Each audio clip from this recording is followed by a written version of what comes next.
And it's a bit loud. There we go.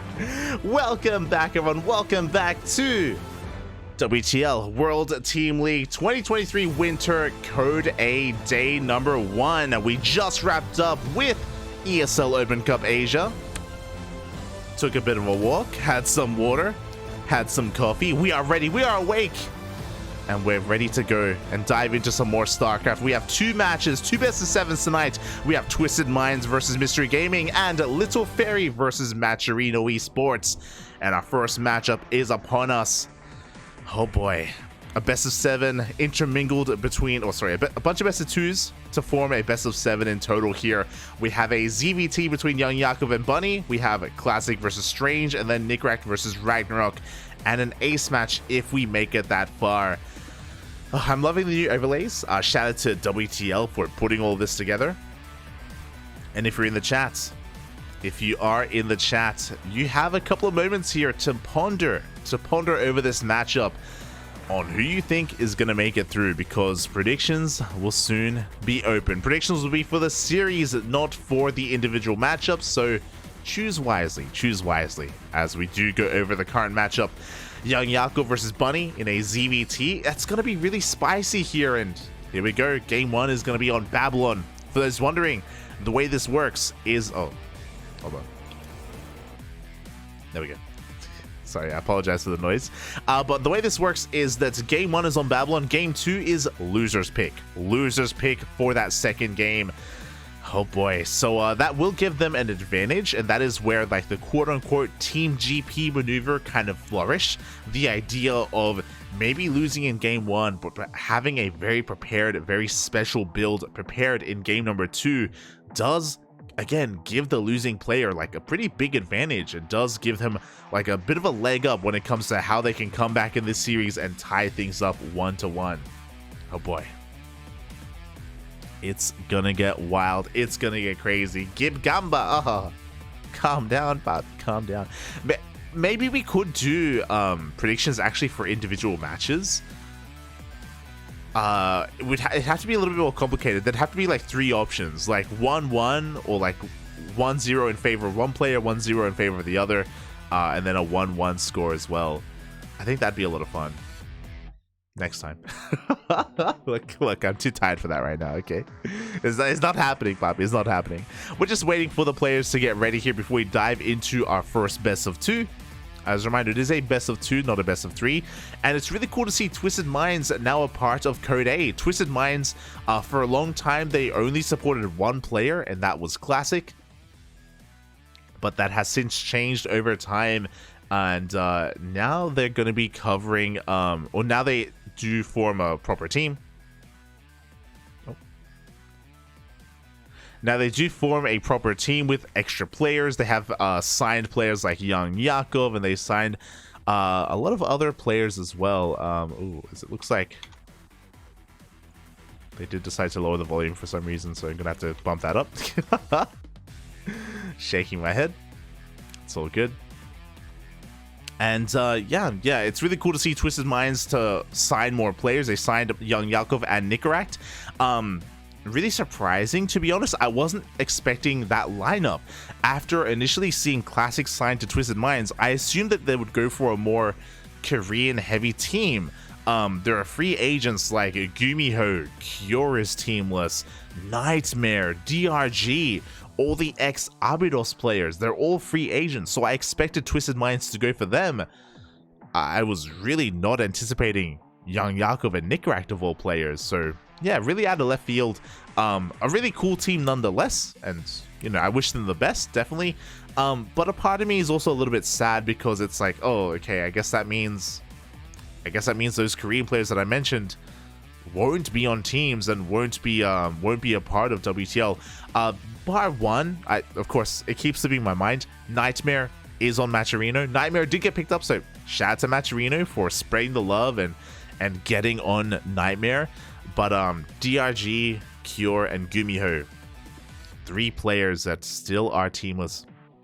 And 2 of them are recent runner-ups. Gumiho was the runner-up of ESL Masters Summer, Cure the runner-up of Gamers 8, and the runner-up of Masters Coliseum. So very, very high quality players, very powerful players in their own rights. Yeah, hopefully they're able to land on a team. Just because they aren't on the team right now doesn't mean that they can't be signed on some of these WTL teams for Code S. So fingers crossed. Fingers crossed that they're able to get some love and some support. I do hope. I do hope.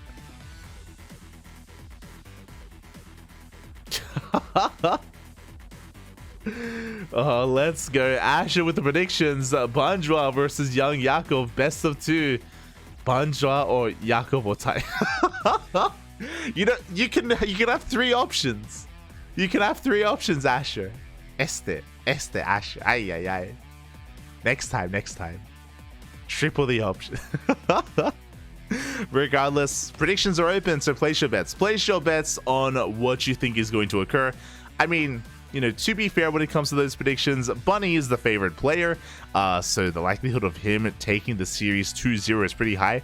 I can see the bias in the prediction. Banjwa, papi. That is what he is known as. True. Not wrong. We do call him that behind closed doors. We call him some other things sometimes as well. Like Big Papi. But yeah, we'll see how this series does turn out. Again, it looks like we're still waiting for the players to prepare themselves, waiting for the lobby to get ready, you know, servers to be settled on before we do get into this game. Something that I also realized, it's probably going to be different for Code S, but where are the stats?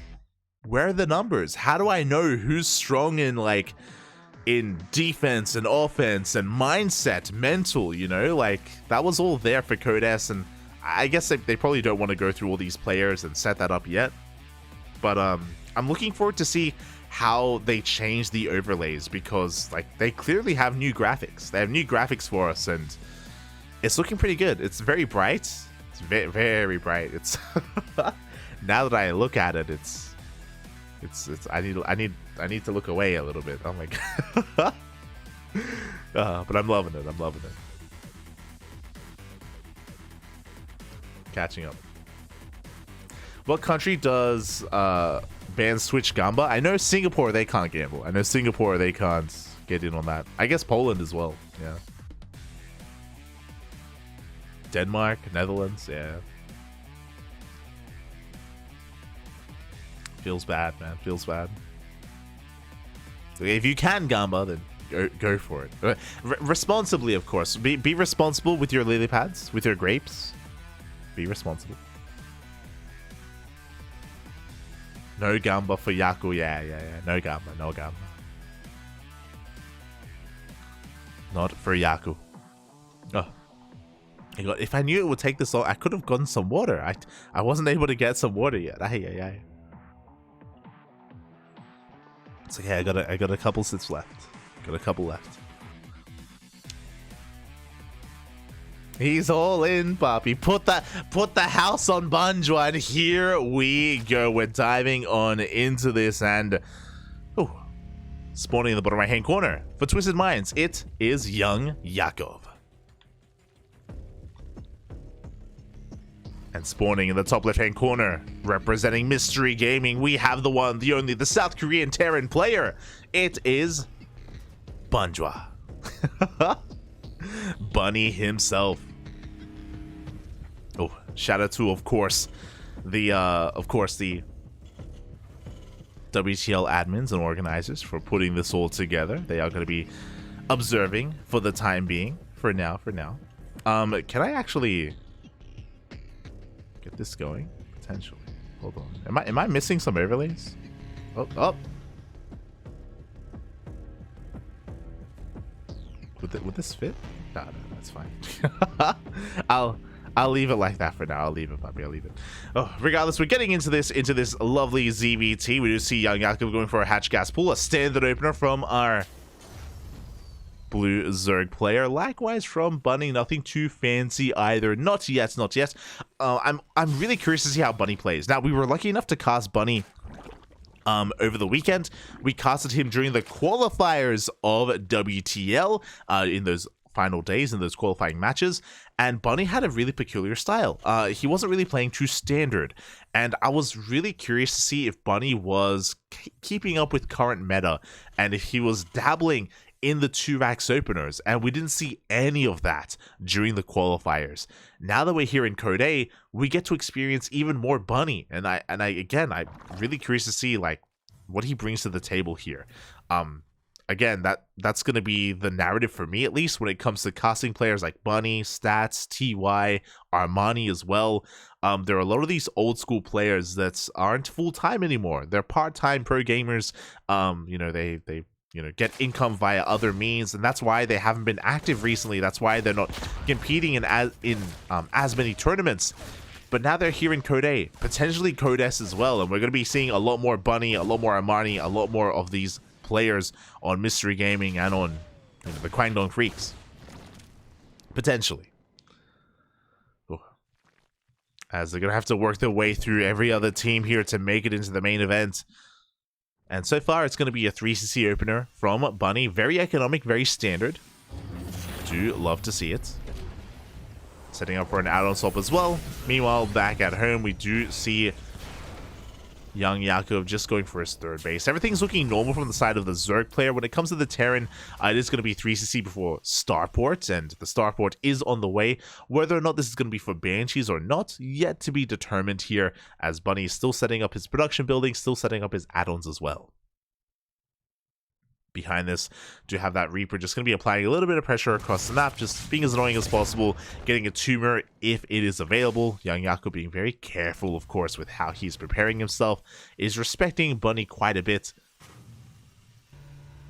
Waiting for that tumor to be thrown down once the Reaper is fended off. And we can see YoungYakov going for a very fast lair. Oh my god, okay. YoungYakov, you have my attention. This was, what, a 3-minute 40-ish lair timing? Very early here from our Zerg player. Queens are in production. This is looking like a Ling Queen Nidus all-in from YoungYakov. But we'll see, because he is making workers. He is droning up a little bit. But there we go, more Lings are on the way. Meanwhile, Bunny back at home is going for a Viking first, which I think is going to be very important. With those Vikings, he can shut down these Overlords. He can deny vision, which is going to be so crucial for YoungYakov to pull off this all-in. Oh, very quick Evo Chamber is thrown down and preserving his workers. Queens are able to keep up. Another Gas Geyser is being taken. The lair is soon about to finish. And yep, there it is. It is Ling Queen Nidus. The all-in is soon to be upon us. And Bunny hasn't seen anything. Bunny, he hasn't been able to get into the main base or the natural. He has not seen how fast the lair was taken. Bunny's in the dark. And YoungYakov is doing his best dark impression. Oh, let's go, Bobby. Let's go. As looking at the vision here, where can we throw down that Nidus? The Viking is putting in a lot of work. But we have an Overseer making its way towards the main base of Bunny. Uh-oh. 20 more Lings in production. Nidus is on the way. Hellions going to be threatening the third base. They're going to be keeping some of these Lings busy, but the Nidus is thrown down. And do we have anything to react? Do we have anything to respond? As the Queens are in said Nidus Worm.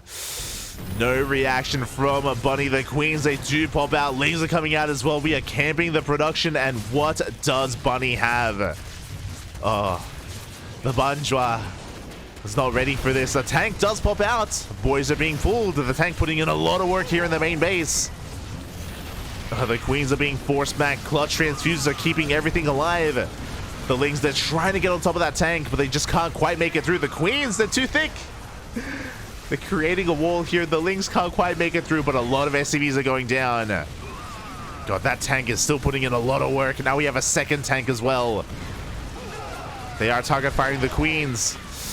But another Nidus on the other side of the wall, and it looks like this is just too much damage. YoungYakov with an all-in. With the Ling Queen Nidus all-in, is able to shake down every single unit here.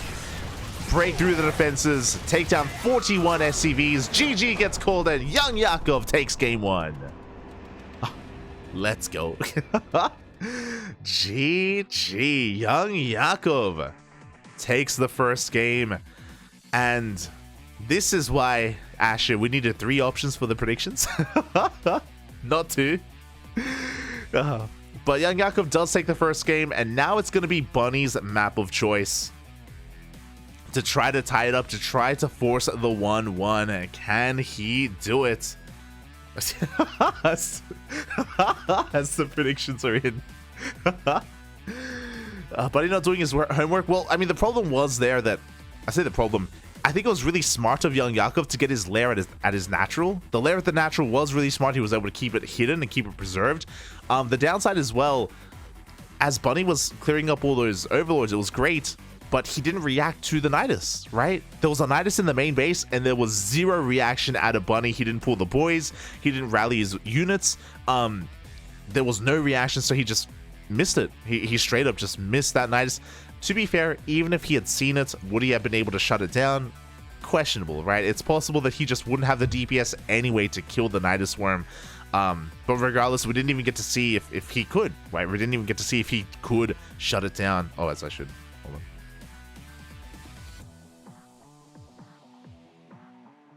Yeah, there we go.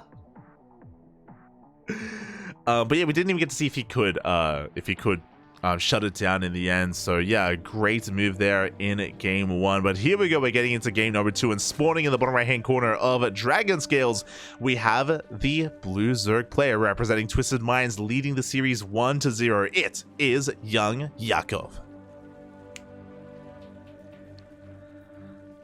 And in the top left hand corner, we have his opponent. We have the red Terran player from South Korea for Mystery Gaming. It is Bunny.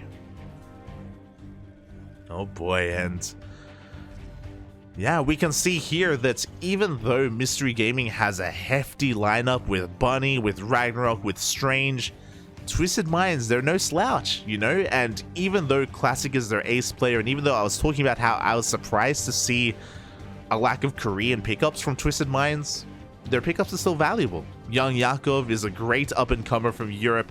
Nicoract, also a great up-and-comer from Europe as well, and I think the two of them, they have a lot of untapped potential. You know, we've been seeing them get some really good results in online tournaments, like our own tournaments, like Sparkling Tuna Cup. Nicoract and YoungYakov, they've been thriving there, but they're also in the shadow of these other big names, right? The reality is that the European scene is pretty heavily saturated with pro players, and, you know, you have to contend with, you know, not even, like, let alone, you know, your Serals and your Raynors, but, like, even below them, you know, your Lasers, your Waynes, Lambo as well, right? It can be difficult to stand out just because of the quality of players in the European region. But again, YoungYakov, Nicoract, they're amazing at what they do, and they can cause upsets. It's about consistency, really. It's about how consistent can they be against these big names, and that's where they can struggle a little bit. That's where, you know, maybe their lack of experience comes into play. But here in this best of 2 format, so far, a great start for YoungYakov. We'll see how things evolve here in this series as we get into game 2. So far is going to be a Rax expand from Bunny going into his factory. So nothing too fancy from our Terran player. Meanwhile, YoungYakov back at home going for a hatch gas pull into his 3rd. Standard opener all around.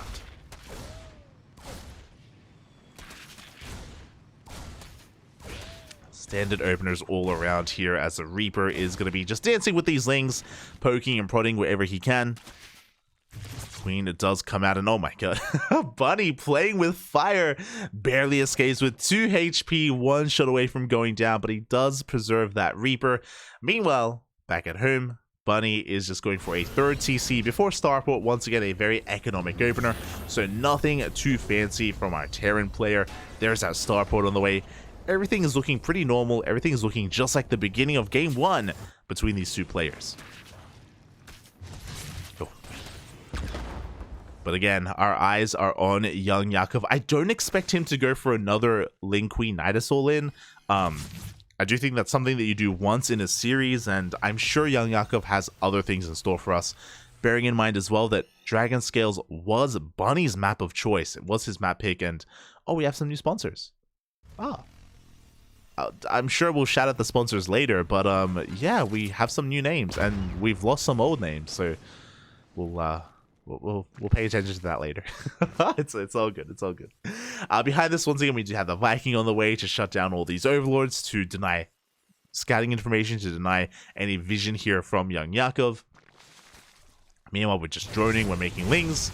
Hellions are going to be threatening this third base, but so far the queen movement has been really good from YoungYakov. He's been able to keep up and ensure that none of his workers go down, so a solid defense from our Zerg player here in the early game. As to be expected,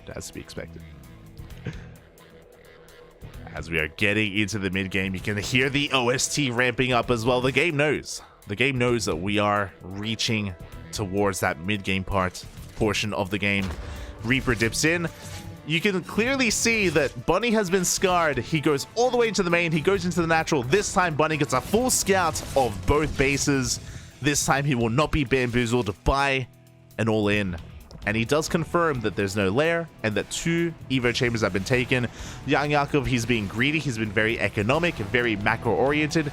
YoungYakov, he delays his lair in favor of double Evo chambers. At the same time, Hellions are going to be threatening that third base, but Lings are in position. And Bunny does not find a way in. YoungYakov, he does deflect Bunny at every turn, but Bunny got some crucial scouting information. Now he can rest easy. Now he knows, okay, it's a standard game. YoungYakov's not doing anything too crazy. He's being greedy, yes, but he's not being aggressive, which means Bunny can be comfortable. He can rest easy. He can get into his own game. Additional Raxes are being thrown down. Stim is on the way. Third base is being taken. Bunny as well getting into his own double upgrades, his own eBays. And we have a game. We have a standard ZBT. Oh, let's go, Bobby. Let's go. And you could argue that YoungYakov has already done the bare minimum. He's already done what he needs to do in this series to take a game, and now he can go toe-to-toe with Bunny in a late game, in a standard game as well. The Lings, they go for a big counterattack. The Marines go down. They get on top of the tank as well. Big pick-off here for YoungYakov. The boys are being pulled to repair, but the boys, they have pulled too late. The repair was too late. The tank goes down, and YoungYakov, that was a beautiful pick-off to reset the Marines, to get a tank for free. Forces the Hellions back home as well. Bunny struggling here in this series. I pinned him as the favorite player. I pinned him as, you know, even being favored to 2-0 YoungYakov, but that is not what we're seeing here. Bunny, he's struggling. Oh, as the Hellions move out, because the Marine count was reset, another massive link counterattack. The boys are being pulled. SCVs are exposed. Marines are going down, and we don't get too many SCVs, but we do once again reset the Marine count. We force lost mining time. YoungYakov is in the driver's seat. 2-2 on the horizon. Bailing speed as well. YoungYakov is getting his 4th base up and running. The pressure is now on Bunny. Now, Bunny, of course, has a more efficient army. You know, he's got plenty of Marines, and even though he's not a full-time, you know, gamer anymore like he used to be, like, I'm sure he still has impeccable micro and control. And here we go. The pressure is on Bunny to make something happen. He has Hellions on the right-hand side. He has a double drop on the left. He's cleaning up, at least cleaning up some creep. Gets an Overlord. Is going to be threatening the left-hand side. And now it's going to be on YoungYakov to make a more to take a more defensive position. Can he keep up with the aggression of Bunny? So far, the answer is yes. As he deflects the Hellions, the Lings going once again for a big counterattack, but this time, Bunny's in position. Oh, no, the wall! The wall is not a wall. Another tank is gonna go down. I believe a tank went... Okay, that was a bad time to pan away. That was an expensive trade, though. That was expensive. That was a lot of Lings for a single tank. That trade, I'm not so sure was worth it. Tanks are very good pickoffs, don't get me wrong, but here comes a push from Bunny, and we need as much Ling Bane as we can get. Here we go, the 5th base is under fire. Bailey's going to be rolling on in. They do connect on some of those Hellbats, but we need to force a cancel on this base. Oh, it does finish. At the same time, a big Ling counterattack. The 3rd base is completely exposed, and Bunny has to lift off. Now, he will get a kill on that 5th hatchery, so that is 300 minerals down the drain, but at the same time, Bunny is stuck on a 2-base economy. Oh, YoungYakov overextending. He cannot engage with that army. The spread is too good. 7 SCVs do go down. Bunny in the midst of expanding, taking a 4th. YoungYakov, he has to take this slow and steady. a methodical approach here when it comes to that fight, when it comes to this army. He's banking up more Lings, more Banelings. Hydra Den is done. Ooh, Hydra's getting picked off. Less than ideal. But again, YoungYakov, he has to be careful not to pull the trigger too soon, as he's going to be collapsing on this army. It looks like he does have more than enough to clean this up. Good target firing from those tanks, but again, Bunny gets overwhelmed. He lost workers earlier. Bailing Rumba gets in. 9 SCVs just went down. YoungYakov is all over the place. He's all over Bunny. And Bunny cannot keep up. Something that I didn't think I'd have to say. That Bunny is struggling to keep up with YoungYakov. And again, you know, it's what happens when you're not, playing consistently, constantly here like the other players, right? Like your Bjorns, like your Gumihos. Bunny still trying to get back into the swing of things. Also, I forgot to mention, it is Bunny's birthday today. And I hope he hasn't had too much to drink. We can get into that later. As we do have Creep gonna get cleaned up here. Bunny trying to expand and take a 4th base behind this, but YoungYakov is about to max out. He is on the brink here of getting to that 200 supply. The Hydras have hit the field. And as Bunny is being active on the map, we do see a massive counterattack. The tanks are exposed, the army will fall, and YoungYakov is busting into that 3rd base once again for a 3rd time. SCVs are falling left and right. And Bunny, he just can't keep up. There just is not enough on the ground.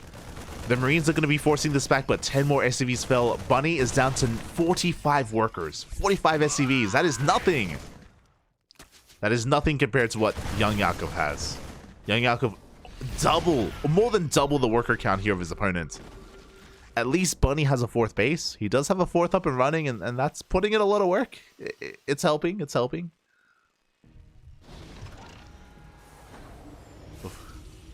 Behind this, though, YoungYakov is not resting on his laurels. We have a Hive on the way. We have a Lunker Den as well. As he's collapsing on this army, looking to take the final fight of the game. The tanks go down one after the other. Bunny, he's down to a handful of Marines. He's going to trade well against these Hydras, but there are still just so many Hydras. As the boys are pulled, GG gets called, and YoungYakov takes the series 2-0. Taking a strong lead here for his team for Twisted Minds. GG, well played. YoungYakov, not so young anymore. Looking to pop off here today. 2-0ing Bunny, of all players. Bunny, one of the stronger players on Mystery Gaming. Not the strongest. I would say that the ace player is RagnaroK, but I do think that Mystery Gaming, they're relying on Bunny here. They're relying on Bunny to be another cornerstone of his team. And for him to be 2-0'd, it doesn't bode well for Mystery Gaming. It does not bode well at all, because it may be over before it began. Up next is Classic versus Strange, and Classic is the ace player for Twisted Minds. He's one of the best Protoss players in the world. He is top 3 Protoss in Korea, and he is going to be coming in as the heavy favorite. Unlike Bunny, Classic is well in form, and we may see a 4-0. Nicoract may not even have to play, which would be sad. I would like to see Nicoract play, but he may not have to. The rest of his team, they're looking to do well here, and Mystery Gaming, they're up against the wall. Oh, GG, well played. Catching up in the chat. Happy birthday, Bunny. I hope he can enjoy the rest of his day. It is his birthday, of course, and give him some love, give him some support on social media.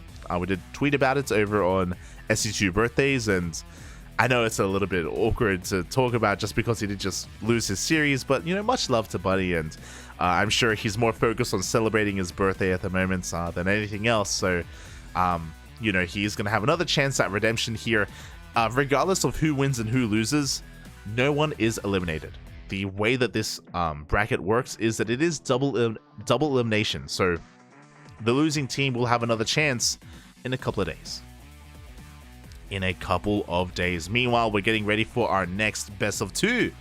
It is going to be between Classic and Strange in a PvP. Oh boy.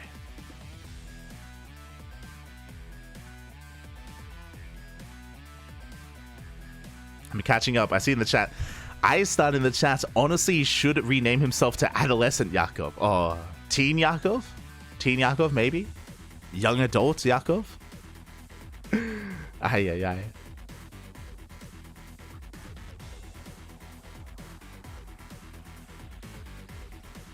No more mid-restaurant sponsor. We'll get there. We'll get there. We'll shout out the sponsors. Don't worry. Don't worry. That's my favorite part. YoungYakov, he has beaten Dark before. On this channel, we casted YoungYakov versus Dark. It was a couple of months ago. Did pull it off.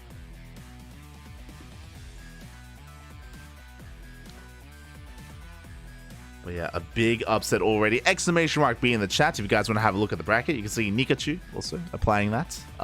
Going for that command.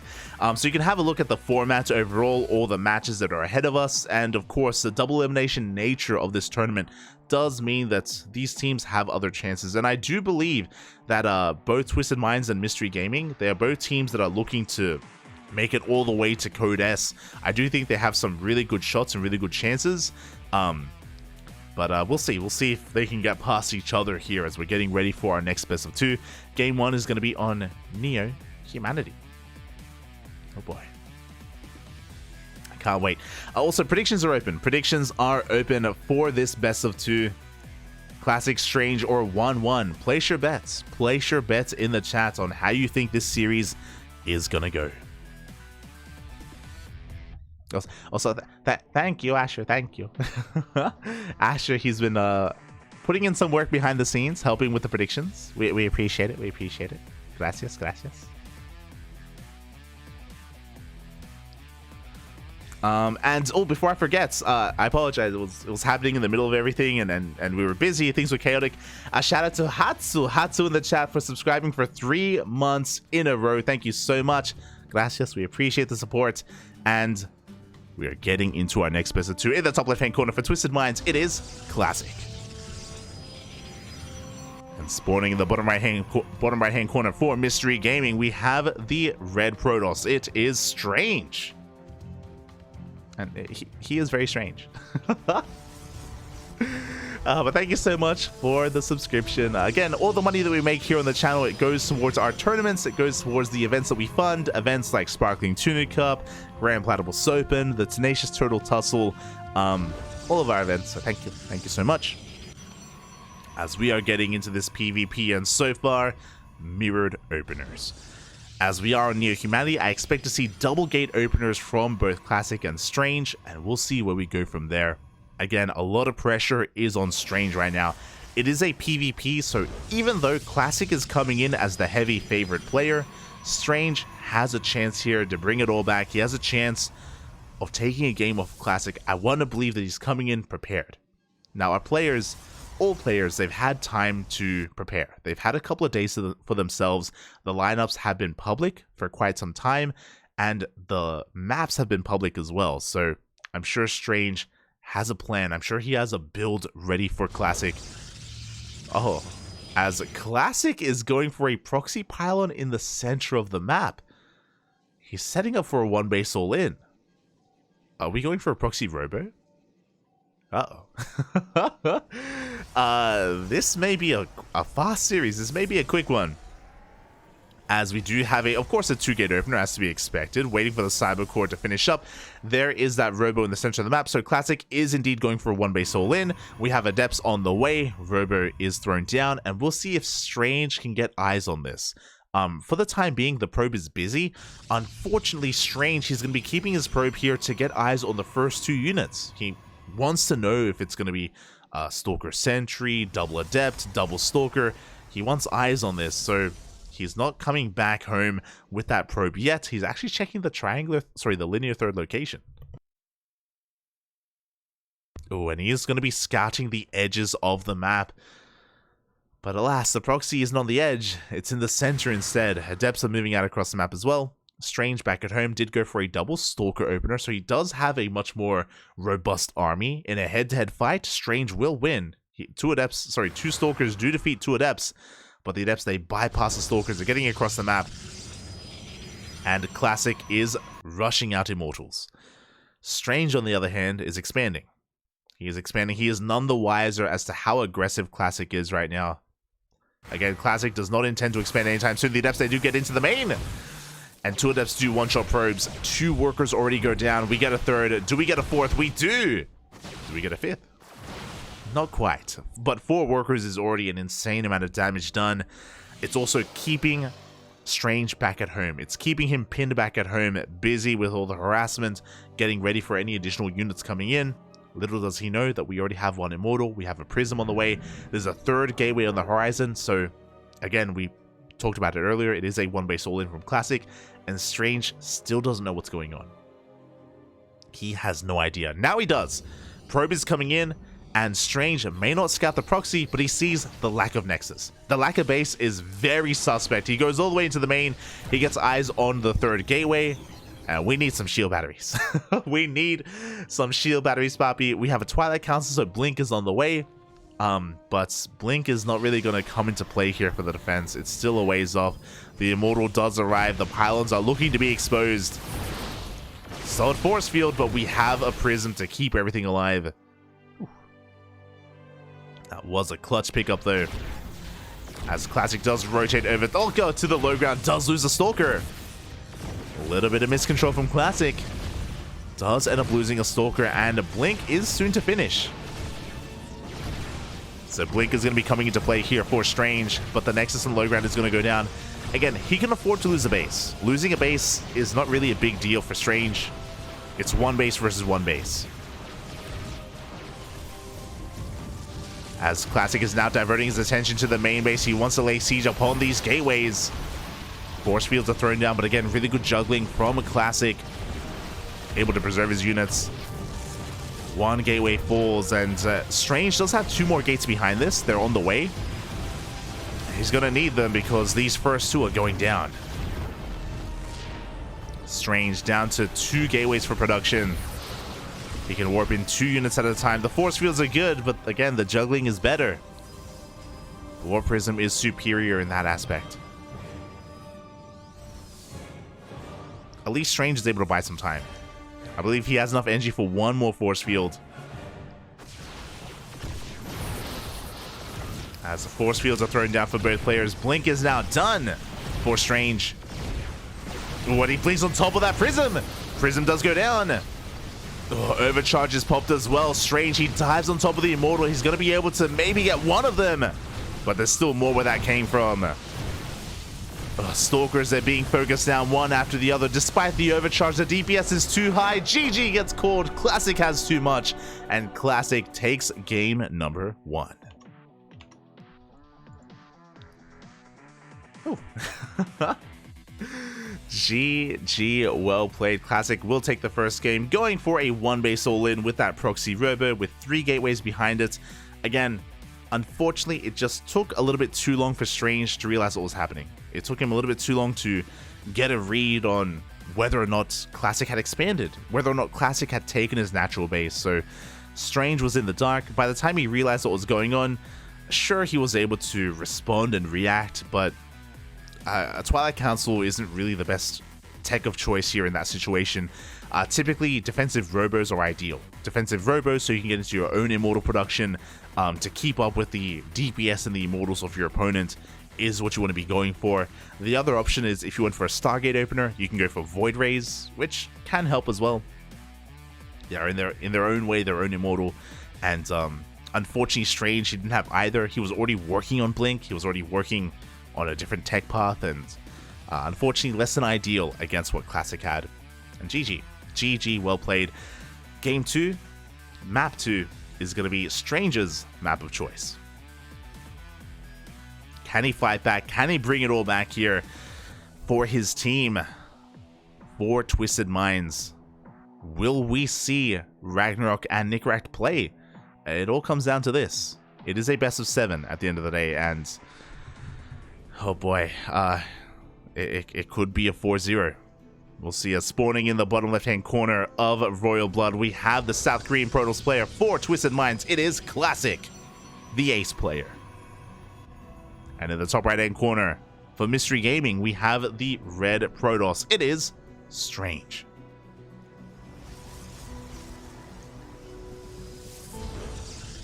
Pressure is on Strange right now. He needs to win this game to allow the series to progress, to give RagnaroK a chance, because again, I'm sure RagnaroK, he is just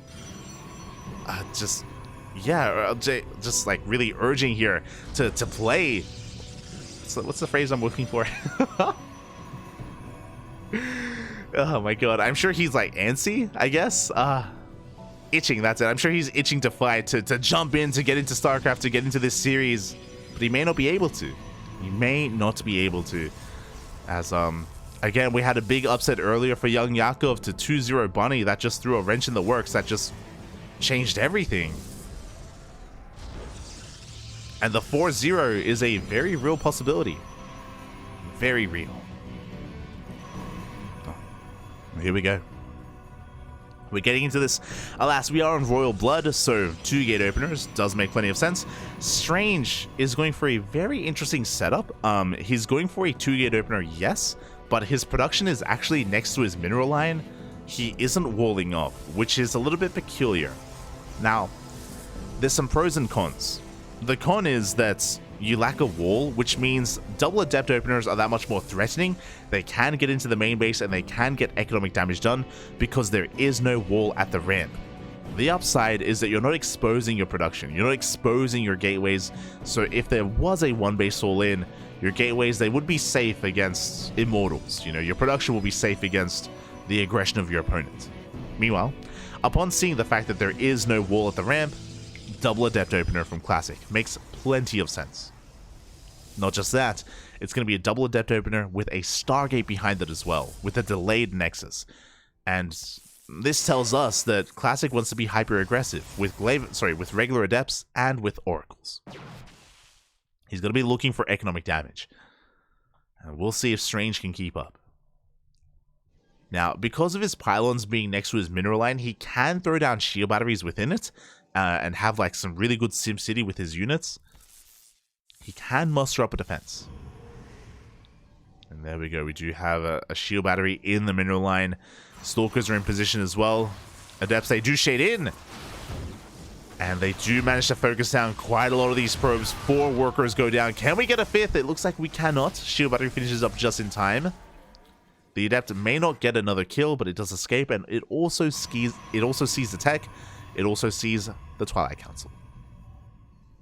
So Classic is able to scout his opponent.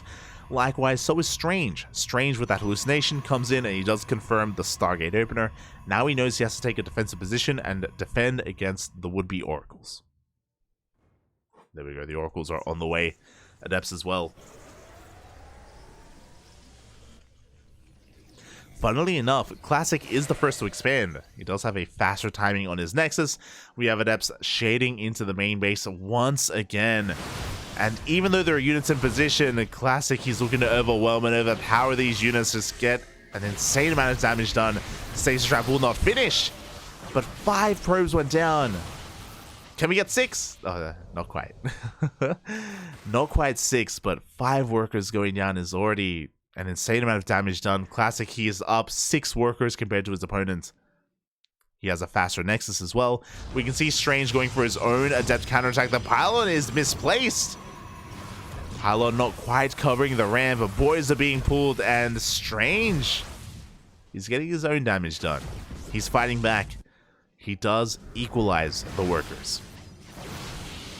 I spoke too soon. I spoke too soon as the oracles, they do dip in. Blink isn't done, and more workers are going down for both players. There's no shield battery in the main base of Classic. He cannot top off his probes.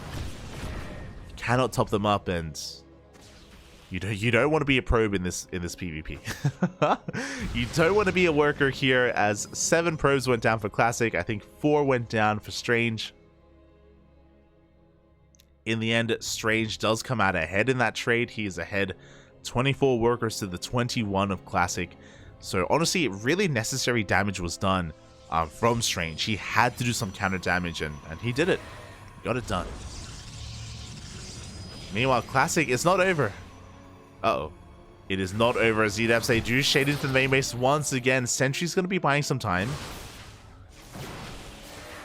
And only one probe goes down. Oh.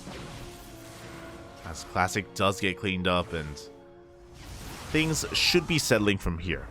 The game has been very chaotic. Workers have been falling left and right for both players. And now things have evened up. We have 29 workers from everyone. Everyone's on 2 bases as well. We have some interesting tech pods. I actually want to give Strange the edge right now. Strange, he has Blink. He's already got +1 on the way. He's got a good gateway count. Strange, like he's got a solid setup here to get into the mid game. Classic is a step behind. A big reason for Classic being behind in a sense is because he's been focusing so much on his Oracle production, on harassing. He doesn't have Blink, he doesn't have +1, he doesn't have a Forge, but what he does have are Immortals. He's already got 2. We have a 3rd Immortal on the way. And he's moving out. I'm a little bit shocked. So typically a good way to make up for a Stalker deficit is the Immortal. The Immortal, it makes up so well for a lack of Stalkers. I wonder if Classic doesn't tend to be active on the map. He's clearing up some of these pylons.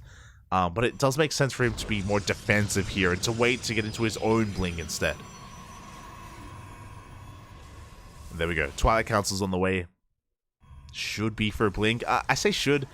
Classic could try to skip Blink and go straight into Charge instead.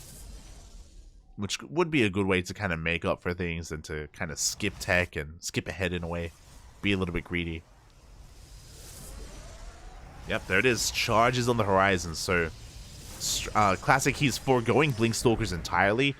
Charge out Immortal Archon can actually work really well, just because Stalkers have a really hard time trading against Zealots and trading against Immortals. You do need an overwhelming army, though, to be able to close the distance and get on top of those Stalkers. As Strange will have a more mobile army, but Classic will have more like firepower and more of a like powerful army head-to-head.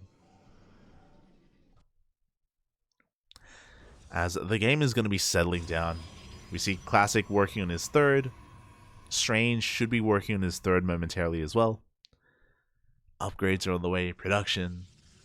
Well, we're going to be calming down. We're going to be calming things down here. Oh, Strange. You have my attention. Okay, so Strange, instead of going into Charge himself after Blink, he's going for Glaive Adepts. This is a 2-base all-in. Unlike Classic Strange, he is not taking a 3rd base. Instead, he throws down 4 more gateways, going into Glaives, and the game is going to end one way or another with this all-in. Classic, for the time being, is not aware. He's about to check, though. Ooh, Stasis Trap goes off.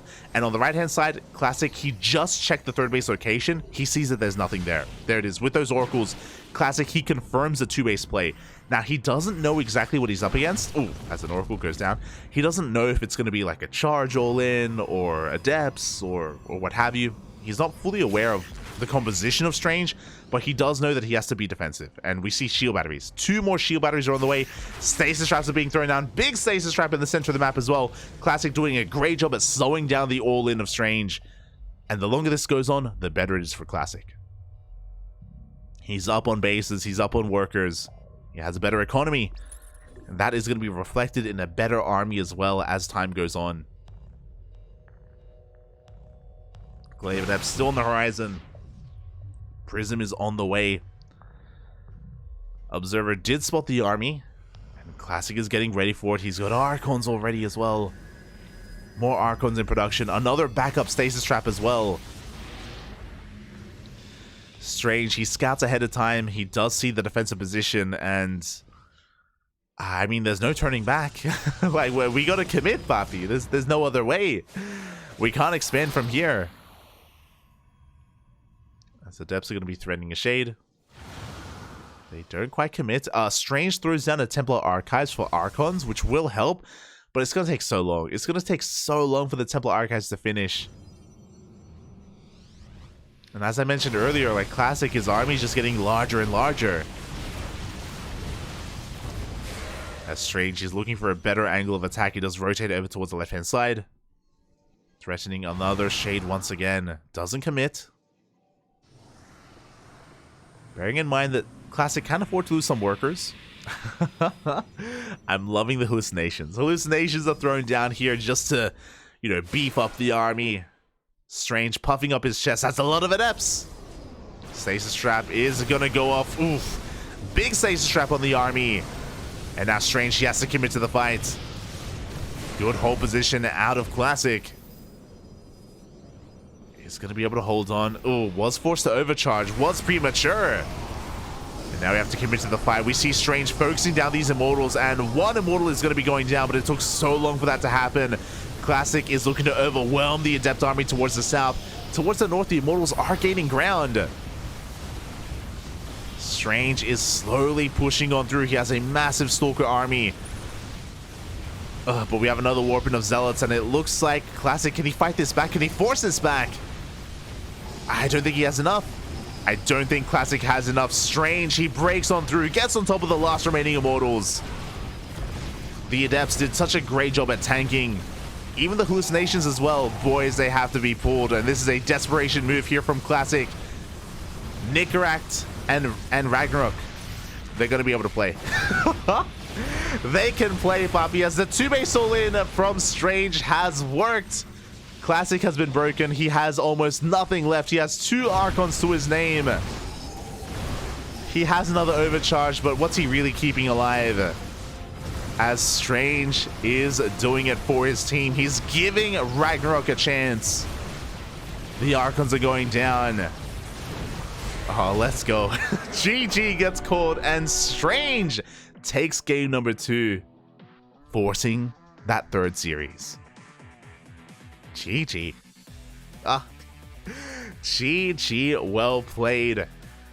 Whew. That was a close one, though. That was close. Again, Classic, he was able to identify ahead of time that it wasn't all in. He was preparing for it. But we saw that Classic had a really hard time splitting up his army. So something that maybe I should have emphasized a little bit more. Classic had the majority of his Immortals at his natural base, and that's where the Adepts committed. The Adepts, they committed onto those Immortals, and there wasn't a lot that Classic had split up to actually protect those Immortals. The Archons and the Zealots were over on the left-hand side, the Immortals were over on the right. So the Immortals of Classic were very exposed, and in the end, Strange was able to take a much more efficient fight, was able to get on top of those Immortals, and was able to trade well against the rest of the army of Classic. The Zealots kind of melted against what Strange had, and yeah, just a really well executed all-in. Classic, again, just having a really hard time splitting up his army and positioning himself to be able to defend. And now we have our 3rd best of 2. It's going to be Nicoract versus RagnaroK. Oh, let's go, Papi, let's go. Which means Mystery Gaming, they have a good chance here. RagnaroK, he is the ace player. He is the ace player for his team. He can play the game. He can play for his team. They are relying upon him, and if there were any... If they needed any player to rely upon, it would be RagnaroK. It would be RagnaroK, but he's going up against a pretty powerful Terran player in Nicoract. We were talking about it earlier, about the rise of some of these players and some really interesting pickups from Twisted Minds. YoungYakov really showing us that, hey, he may not be as known or as accomplished as Bunny or as, you know, DRG or some of these other players. YoungYakov, he really pulled his own weight, and he looked so good, so damn good against his opponents, against Bunny. Nicoract, can he do the same? Because the reality is that, unlike Bunny, RagnaroK is in form. RagnaroK, he is a terrifying opponent, and Nicoract, he has to come in prepared. Now, the plus side is that Nicoract only has to take 1 game. 1 game, and the series is over. 1 game, and, you know, it's the first of 4. First of 4 wins, and Twisted Minds, they've already got a 3-1 lead. Nicoract only needs 1 game. RagnaroK, he needs 2 to force the ace match. To force that ace match, to force game 7. If anyone can do it, RagnaroK can. But we'll see if Nicoract has anything special in store for RagnaroK. I mentioned it earlier, but What's amazing about these Team League formats is that you can prepare ahead of time for your opponent and for the maps as well. Even if Nicoract loses game 1, it's his map pick. He picks game 2, a game that I'm sure he has well rehearsed in his mind, a game I'm sure that he has a very, particular playstyle ready as well.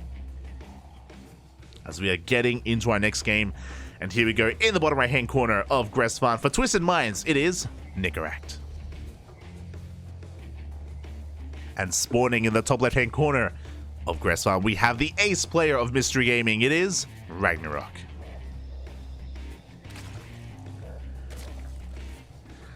Oh, here we go. Potentially the final best of 2 here of this series.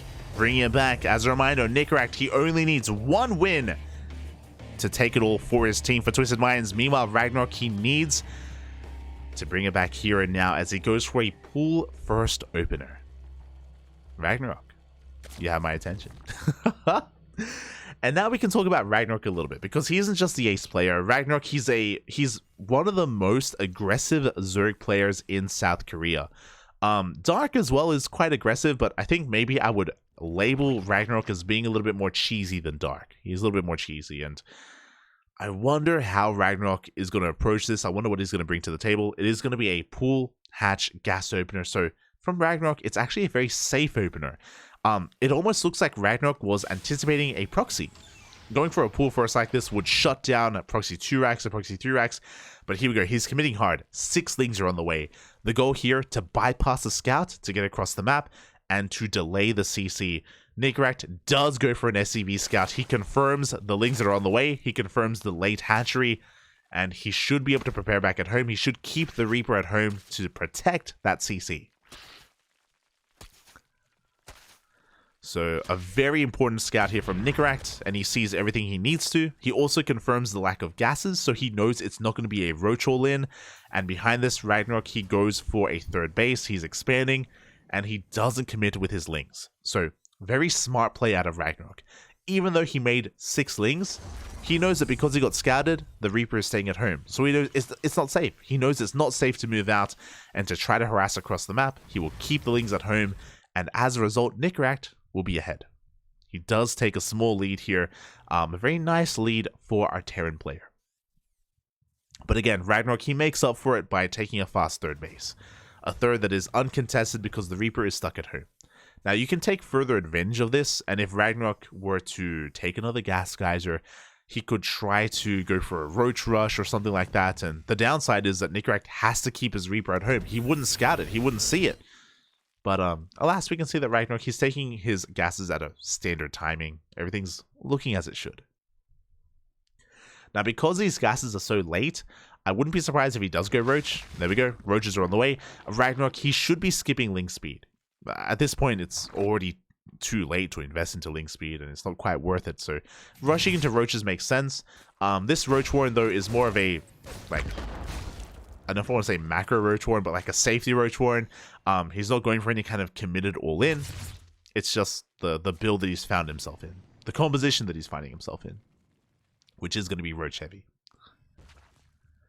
Back at home, Nicoract, he's getting into his 1-1. Oh my god. Nicoract, he goes for a 1-1-1, and that is a Fusion Core on the way. He's going for a BC opener, and we have casted plenty of Nicoract in the past. Shout out to Nicoract, he plays in our tournaments, he plays in Sparkly Tuna Cup whenever he can, and BCs and mech as well. They are things that Nicoract is willing to play, willing to whip out. So far unscouted. We'll see if he can get some damage done.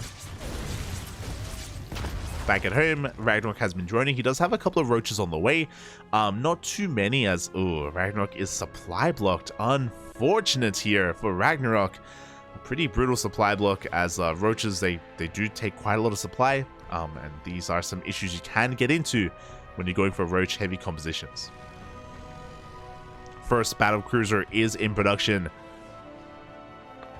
Hellions are going to be threatening these bases as well. The roaches have been spotted, so even though Nicoract didn't see the Roach Warren, now he knows that his opponent is playing Roach heavy.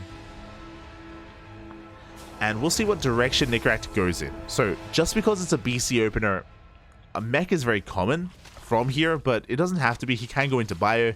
We do see, yeah, 2 E-Ways are thrown down. It is going to be bio play from our Terran player. Roaches are going for a big counterattack. But as you can see, RagnaroK, he is droning behind this. This is not all in. This is just some pressure. He is pressuring the natural base. A depot goes down. He's pushing up into the natural itself. Trying to get into the main even, but there are so many Hellions. The splash damage is insane. And the roaches are going down. Now, at least they get a depot. The depot was nice. It does actually... Oh, it supply blocks Nicoract for a moment there as he gets 2 more depots. But that was an expensive trade for RagnaroK. It was basically trading gas for minerals. He got a depot and he got a handful of Hellions of all things. This BC hasn't been scouted. The main base hasn't been scouted. And I do appreciate that Nicoract, he is taking it slow and steady. He has a BC, but he's banking up a BC, and there we go. He teleports across stuff. He's getting on top of the queens. There are only 3 queens, not enough engine for transfuse. They are going to go down one after the other. That Spire's looking exposed, and Nicoract, he's doubling down. Yes, that is indeed a second starport in production. It's going to be 2-port BC.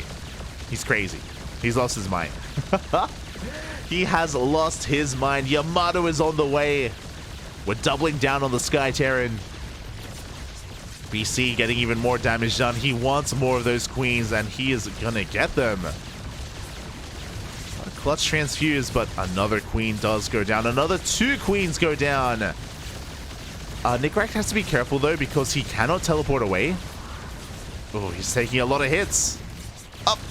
Oh, but the Hellions, they do run past. They force the queens to react. The mineral line is exposed, and drones are going down. And this is not looking good for RagnaroK. He's taking too many losses. 9 workers fall, and it's not over. We have more BCs in production. RagnaroK, he is hurting. He's down to 57. Well, he's droning up. He's down to 60 workers. For Hellions, a good trade here for Nicoract. He kept the battlecruiser alive. Oh, I thought he did. I think, did it go down? Oh, okay, yeah. It did stay alive. He can top it up, he can repair. Now, the upside is that the Spire is done. The Spire did complete for RagnaroK. Oh, he is supply blocked though. But he does have 4 Corruptors on the way, so he will have some anti-air. In saying that though, likewise, Nicoract is going to have Yamato, additional battlecruisers, and I believe this is going to be mech, or a variation of mech. Overseer comes in, and this is a pretty important scout for RagnaroK. He does confirm that there are 2 starports being or producing Hellions at once. Oh god, once again, the Hellion run by. The drones, they line up. The drones line up, and oh god, it looks like, okay, only 2 go down. A lot of those workers are battered and bruised, but only two drones go down. RagnaroK, he averts disaster as Nicoract is looking to take his 3rd base.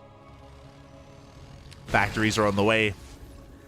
Battle cruisers are moving out. I believe around 4 battle cruisers in total.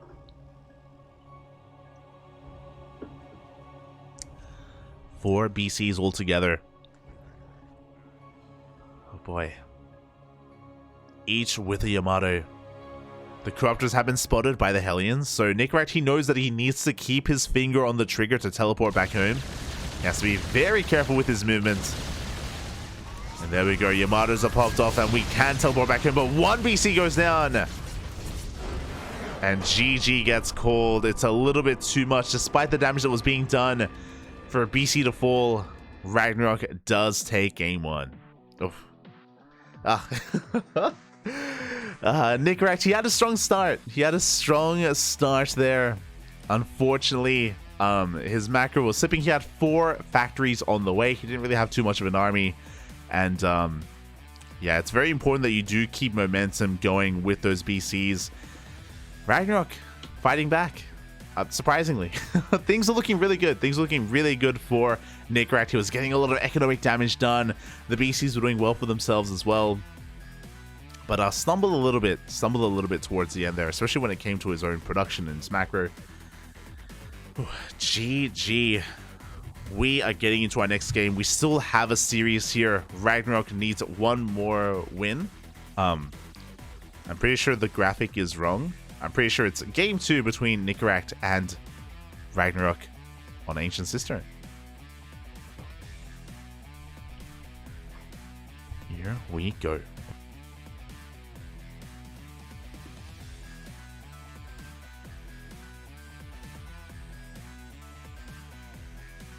I am a little bit under the weather. I think it's just because I'm tired. I don't know. It's been a long day. It's been a long day of StarCraft, Poppy. I made the mistake of streaming earlier. I was laddering before ESL Asia, so I was laddering for a couple of hours, and then we casted ESL Asia, and now we're here in WTL. But what helps is the games. We've had some amazing games so far. A lot of back and forth, some upsets already, a lot of upsets actually, for Classic to drop a map, for Bunny to be 2-0'd. But here we go, we're getting into our second game, and in the bottom left hand corner we have the blue Terran player for Twisted Minds. It is Nicoract. Oh, and spawning in the top right hand corner, going for a 15-15 opener, we have the red Zerg player representing Mystery Gaming. It is RagnaroK.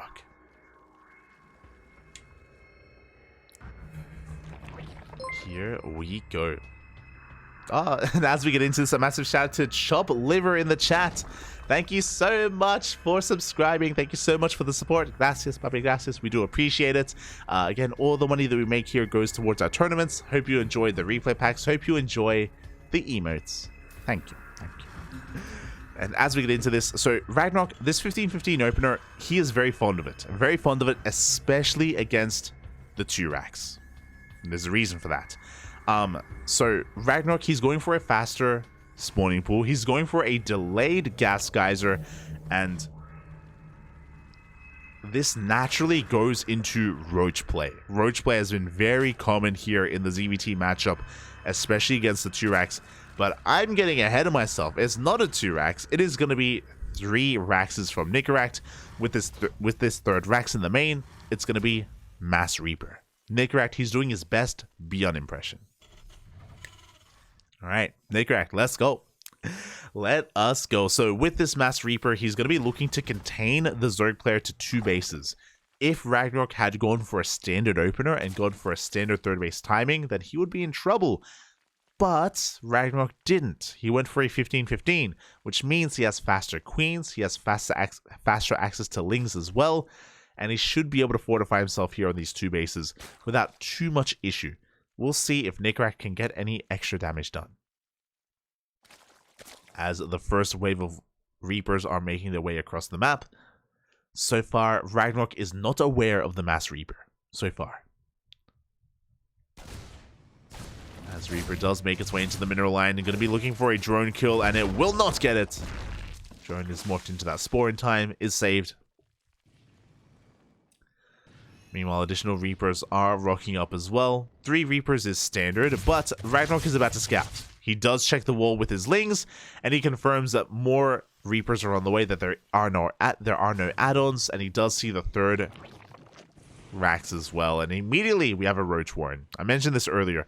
So because this opener from RagnaroK is a hatch first into a spawning pool, into a gas geyser, it means no ling speed. It means that we are rushing into roaches. But can RagnaroK hold on already? 1 queen almost goes down. Nicoract dancing between the bases. Gonna be knocking up some of those queens as well. The queens are getting very low, and it looks like 1 queen is gonna go down. Already a good pickoff for Nicoract.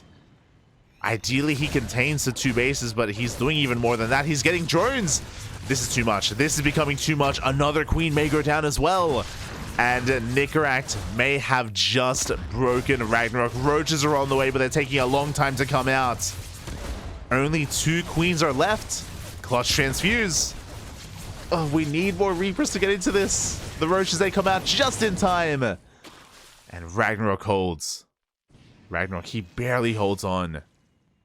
He lost 4 drones in the process, but the roaches have arrived. And now Nicoract, he needs to transition out of this, but he is not. He's still making more Reapers. He throws out a 4th Rax. Okay. He throws out a 4th Rax. We should be seeing add-ons. There we go. There we go. Tech labs are on the way. Reactors are on the way. We're calming down on the Reaper production. We should be transitioning towards Marauders and Marines. That should be the direction that we are headed. But at least Nicoract is able to maintain control of the map, and he does get another Roach as well. Decent trades from Nicoract, but is bleeding out a lot of Reapers in the process. And RagnaroK is going all in. He is going to be cutting workers at 32. We have Link speed on the way. Roaches are moving out across the map. Lings as well. And this is the power of this opener from RagnaroK. Sure, it may be like a little bit risky, as we see like all of the queens are going down. But this Roach timing is devastating. The reason for that, specifically because of the build of Nicoract. There's no tanks, there's no Banshees, there's no Marauders currently. There are bunkers on the way which will help, but Nicoract, he doesn't really have too much of an army to go toe-to-toe with all these Roaches. Nicoract is in a lot of trouble. He's in a lot of trouble. The tech lab is under threat, is being focused down. The Biles do focus it down, and yeah, Nicoract, he is up against the wall. Again, he was so close to breaking RagnaroK. He was so close to getting to the mineral line, but it was not enough. Yeah, the Raxes are under threat. Biles going ham. And the Lings are flooding on for. There aren't enough ACVs to repair this. GG gets called, and RagnaroK will take the series 2-0. We have an ace match. GG, well played, RagnaroK. He is the ace player for Mystery Gaming for a reason. Because he's that damn good. He is one of the best Zergs in the world. He gets the 2-0 over Nicoract. And now we're going all the way to Game 7. It all ends here in the ace match. The question becomes, who is coming out? And I think there's an obvious answer, but if you're in the chat, let us know. Let us know what are your predictions for the ace player. Now, the obvious choice, the boring choice, is Classic versus RagnaroK, right? Like, Classic is on paper the ace player of Twisted Minds, RagnaroK as well. Classic versus RagnaroK would make sense, but does anyone have any wild predictions? Does anyone have anything crazy to whip out here for the ace match? Let's go. Do we bring out do we have faith in the young Yakov? In the teen Yakov? In the adolescent Yakov? Do we see a ZVZ on altitude? Or is it just going to be Rag versus Classic?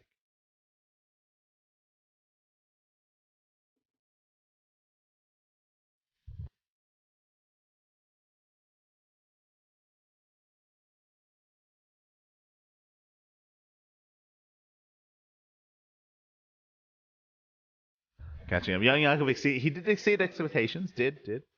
The other added value here is that both players, they can try to snipe the other's ace player. Like, the obvious choices are Classic and RagnaroK, so if anyone feels confident in specific matchups, you can try to snipe the opposing ace player. You can do so.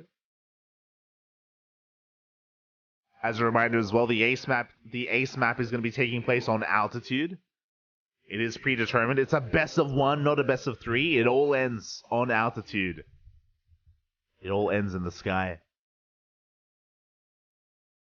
And a ZVP on altitude would be interesting. I don't know if I favor Classic against RagnaroK on altitude.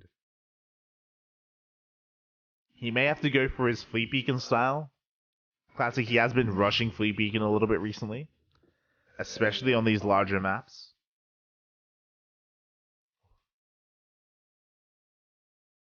We'll see.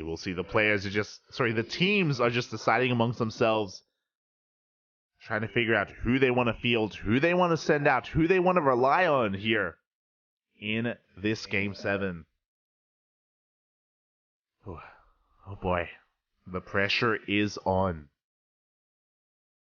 And this is why I was so looking forward to WTL tonight, even though I'm incredibly tired and I was falling asleep in between ESL Asia and WTL. Like, seeing Twisted Minds and Mystery Gaming, I knew the potential for an ace match was very real. The ace match potential was very real here, and I'm glad I was able to be here for it. Glad I'm able to bear witness to the ace match live. Oh, and there it is. It is as we predicted. We're not being too fancy, we're not being too crazy. It is Classic versus RagnaroK. So, Sensible choices for our teams. Here we go. It's going to be a PvZ on altitude. And, Asher, if you're in the chats, could we get some predictions going, Papi? Could we? Could we get some predictions? Por favor, por favor. Let's go. Right as the casting race car. Tired, but at full speed. But yeah, let's go. I see what you did there. As a reminder, everyone, predictions are open. It's a best of one. Best of one for this final game. It all ends here.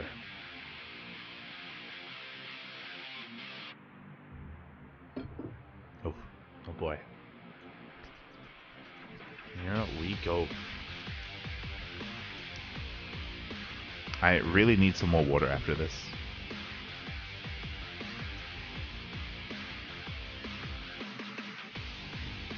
Some nice hot tea would be nice. Maybe I'll brew some tea.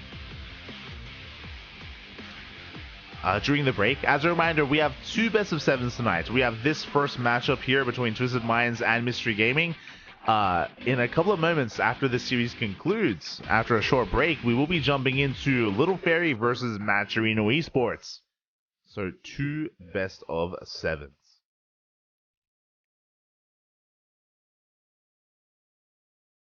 So we're not even halfway through.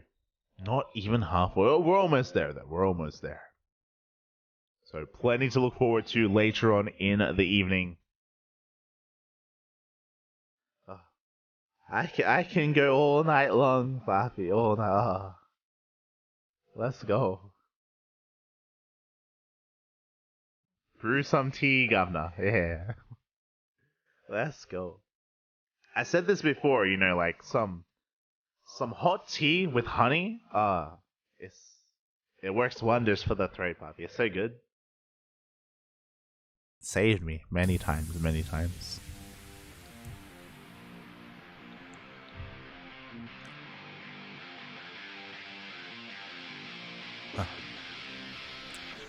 But for now, the players are just, you know, or I should say the admins, the players just getting ready, working on that lobby. I'm sure the players wanted a small break, but here we go. We're diving into the ace match, into Game 7 of this WTL Code A Team League match. And in the bottom left-hand corner for Twisted Minds, we have Classic. And in the top right-hand corner, we have his opponent. We have the South Korean Zerg player for Mystery Gaming. It is RagnaroK. I just realized that I haven't been doing that. I just realized that I could have been flaunting the fanfares the entire time. I'll get better at that. So good. Here we go. We do have a 15-15 opener from RagnaroK. This does make plenty of sense. For those wondering, with a 15 hatch timing, you do manage to get your base on location without it being interrupted and disturbed by the probe. So RagnaroK is going to be a little bit inefficient when it comes to his overall economy, but is going to have a safer base layout overall with that 15 hatchery into the 15 spawning pool. Do love to see it. The downside to this is that your gases are delayed, but link speed isn't really the most important upgrade in this matchup anyway. Doesn't matter too much that you are going to be delaying your gases. It isn't as impactful as it is against Terran or against Zerg. Back at home, Classic going for a very economic opener. He's going for a gate expand into the cyber core. Typically you would go gate cyber expand, but Classic just cutting some corners. We are on altitude, of course, longest or largest map in the map pool. Very long rush distance, so Classic, he's aware he can be a little bit safer in that respect. A little bit greedier, I should say. Safe to be greedy. Light makes me feel uncomfortable again. Oh, Cyber John. That's gonna. I'll leave it at that. You're an animal, Poppy. You're an animal. Get comfortable, Poppy. It's okay. We can get through this together. You and me, Poppy. You and me. As we do have a Classic going for a proxy pylon across the map. do have a Stargate being thrown out. So proxy Stargate from Classic should be for Oracle production to get into that mineral line, to get into the main base. Beautiful. Do love to see it. As back at home, RagnaroK is just getting into his own opener. Ling speed on the horizon, soon to be a third base. Ling is going to be dipping on in, and this is going to be a pretty important scout for RagnaroK. He bypasses the Adept, he gets into the main base, and he should be getting eyes on nothing, which is very important. He sees the lack of pylon, the lack of tech. Something is wrong, something is amiss. The tech should be somewhere, the pylon should be somewhere. If it's not in the main, if it's not in the natural, it should be proxied. And again, this should be enough of a tell for RagnaroK to be getting ready in his main base. I mean, it could be a multitude of different things, but hopefully he is getting ready for that Oracle as the Adepts are moving out across the map. And RagnaroK is preparing his queens, is making an abundance of lings, and it looks like he may have just come across that proxy. He is aware, he does know. So again, really good scouting out of RagnaroK to be able to piece it all together, to be able to figure out what his opponent was up to. But at the same time, here we go, we have an Oracle into the main base, we have Adepts in towards the natural. And it looks like so far, RagnaroK is able to keep up. He doesn't lose too much at all. Good defense here by a Zerg player. But it is not over. Classic is working on a second Oracle. He can now one-shot workers. As he moves out, RagnaroK counterattacks, and there's nothing in position. The Adepts are on the field. The Oracles are out on the map as well, and we will force a cancel on the third. Very good pickoff here from RagnaroK. Can Classic make up for that? He does have Adepts that are threatening these bases, and he can maybe get one drone, but that pales in comparison to the delay on the third base. The Oracles are forced to stay at home, forced to turn around. Oh, drones are getting picked off.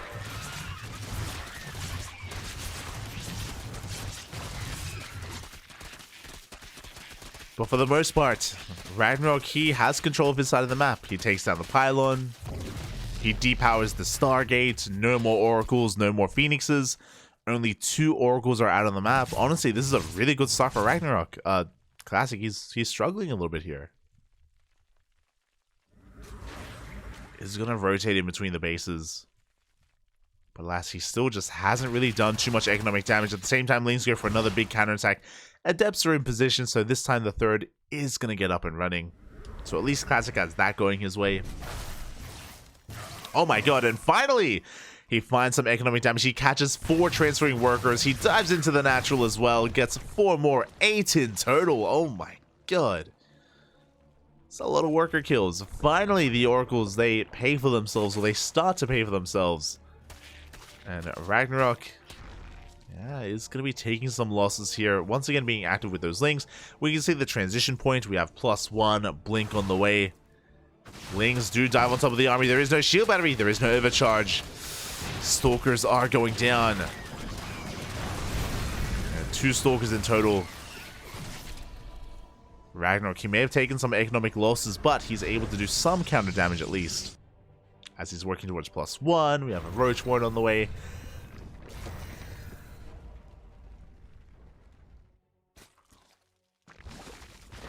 I'm very curious though when it comes to the gateway count. Classic, he hasn't taken his gases at his 3rd base. I think this is his 6th and his 7th gateway on the way. But there we go. Oh! We do have gases being taken. We do have the robotic spay in production as well. I do apologize. It was a little bit of a hiccup there when it came to the clean feed. My life flashed before my eyes, but Classic, he does hold on to his 3rd, and he is working towards double Colossus production. That is a 2nd robo in production for Classic.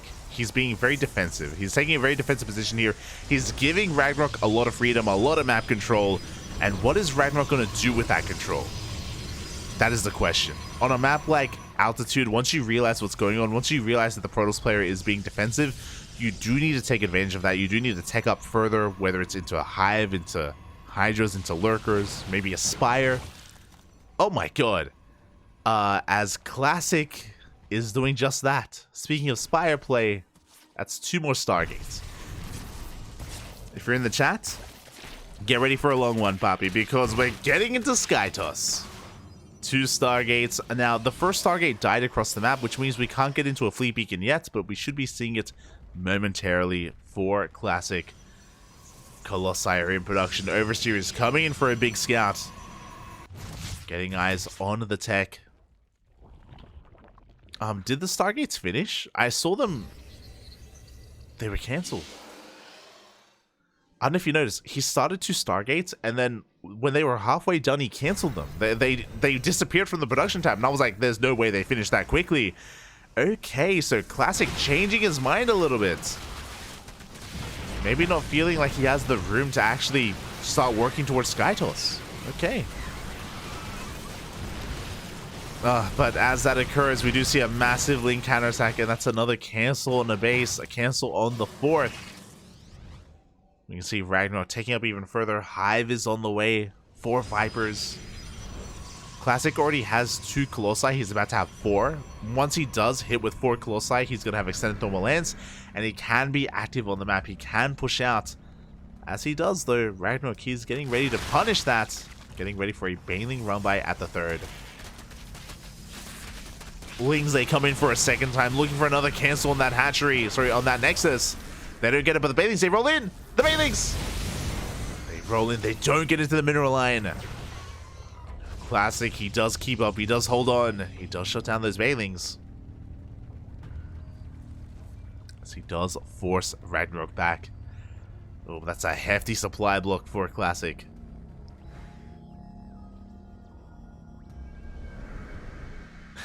I started, get ready for a long one? Oh my, oh. I mean, we don't have, he canceled the Stargate, so it's gonna be a little bit smaller. It's okay, we like it. It's gonna get the job done, Poppy, as we do have a bit of a link counterattack here as well. Just gonna be distracting Classic for the time being. Vipers have arrived, and Classic, he's missing his timing. Typically, you want to be hitting a very strong push here with 4 Colossi. But we've had these 4 Colossi for maybe a minute of play, and Classic hasn't been able to be too assertive. And by the time he moves out, the Baneling Runway moves in, Mineral Line goes down, and Vipers have hit the field. We have an answer to these Colossi. Drones are going to be going down. This base is forfeit. But RagnaroK, he can afford to throw away a base because he got 18 probes across the map. Classic is all in. It's all or nothing for Classic. He has to end the game with this army. But can he? Can he end it here? Again, the Vipers have arrived. We can go for abductions or blinding clouds. The army's going to be rolling on forward. There we go. 1 Colossus does go down. Oh, but we do have a lot of Colossi behind this. 3 more here in the back line. Pushing up the ramp into the 3rd. RagnaroK, he just needs a little bit more time. As he tries to break on through. Classic trading very efficiently here. He's getting on top of the base. But the Banelings, they roll in once again. Decent connections here on these Stalkers. And does RagnaroK have enough? It looks like he barely does. Enough to push us back for a moment. Was that second Viper sniped? I guess it was. The Viper went down. RagnaroK, he has to give up on this base again. The hatchery goes down. Classic gaining ground here. Getting on top of the tech, taking down the Roach Warren, the Baneling Nest as well. Only links can be produced. And Classic, can he keep pushing? As he does another big link counterattack. No shield battery, no overcharge. Probes are going to be going down. But Classic, he doesn't care. He's focusing on his main army.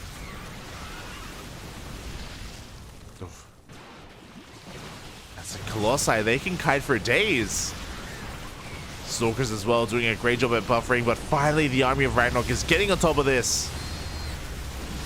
Forcing more blinks, 16 more probes go down. Classic, he has nothing left back at home. Oof, the boys are being pulled. And with the workers, with the links, with the surround, can RagnaroK clean this up? Up! It's so close. I don't think he can. Oh my god. Classic has been so all in, and he's doing it. He breaks the third, he breaks the fourth, and he cleans up the army. Even with all these workers being pulled, it's not enough. The 3 Colossi all survive. And Classic has done it. The all-in has worked.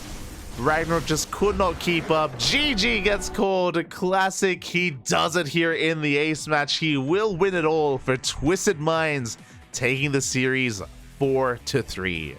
GG. Oh my god. RagnaroK, he was taking it slow. I missed it, but I guess he did lose his second Viper. I thought he kept it alive. I thought he kept it alive in the back line. Without Vipers, he could not touch those Colossi. He could not get on top of them at all.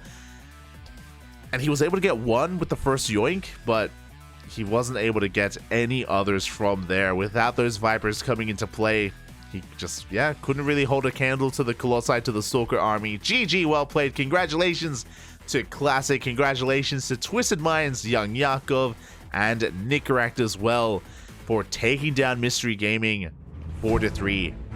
GG. GG, well played. With that, we are going to be going on a short break. I need some water. I need some tea. I need to take a break. Take this moment to hydrate your hydras, stretch your roaches, massage your marines, recline your reapers, and we'll be back in 5 minutes with our second best of 7 of the night, with Team Little Fairy going up against Matcherino Esports. See you soon.